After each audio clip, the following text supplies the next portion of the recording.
Hi everyone, I'm Luciana Souza, and I'm a Berklee alum. I'm speaking to you from my home in Los Angeles, California. I was asked to say a few words to Berklee students at this time. And in an attempt to give you some practical advice, I'll share with you some of what I have been thinking about. I have been thinking about how everything was interrupted, almost violently in some cases. If you were a student living in the dorms, you had to very quickly pack your things and return home. Some of you had to travel overseas, those long distances that separated you from your home country. You left so quickly, you perhaps didn't have a chance to complete your project, maybe a recording. For some of you seniors, your graduation was imminent and you were about to walk on stage and shake hands with President Brown, as I did many years ago. Actually, Lee Burke was president of Berklee when I was at school.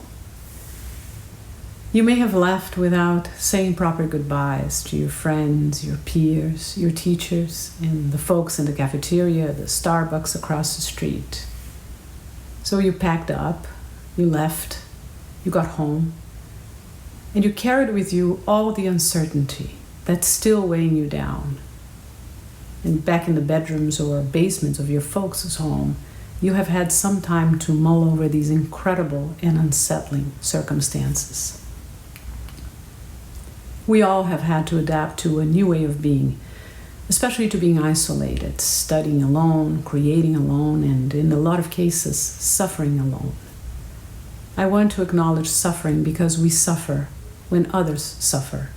Hearing that over 70,000 people have died in this country is terribly sad.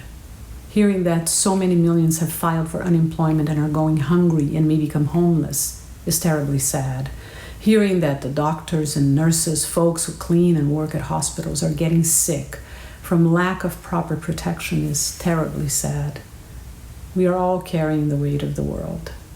We suffer the pain of others because we care.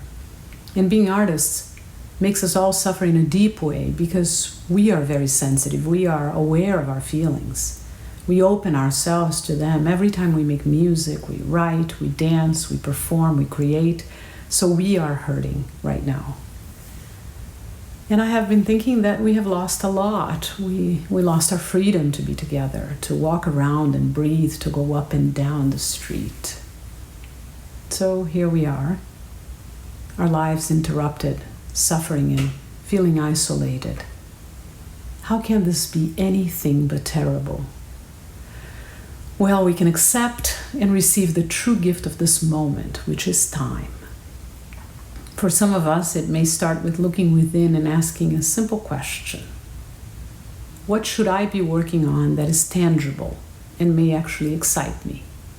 It may be internalizing traditional repertoire. It may be learning from masters of your craft and how they created their work, which may mean watching documentaries or YouTube performances for hours. Great art has the capacity to allow us to experience it many times.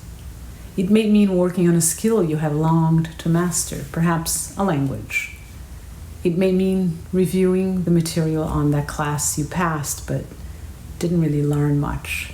It may mean finally learning that software that everyone knows. In all these things, you can loosen the grip of expectation and simply go towards the direction of learning. If you have felt paralyzed by all the huge feelings of uncertainty and fear, I understand that, but wherever you are now, you can start. From this day on, you can just say, I will look for inspiration in the small and big things that surround me. I will accept these huge feelings, and I will organize my thoughts in a way that allows for some space for gestures of creativity, for experimentation, and for learning. I will invite the muse by showing up for her, and I will open doors and windows to something new, if new appears. And I have been thinking that perhaps things were excessively loud, terribly fast, and alarmingly untruthful. What can we learn from this quietude?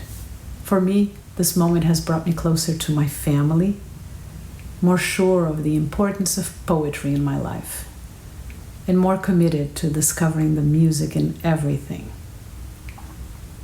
Your dreams are still here. Your potential is still here. And now you have this gift of time. Make use of it. Thank you.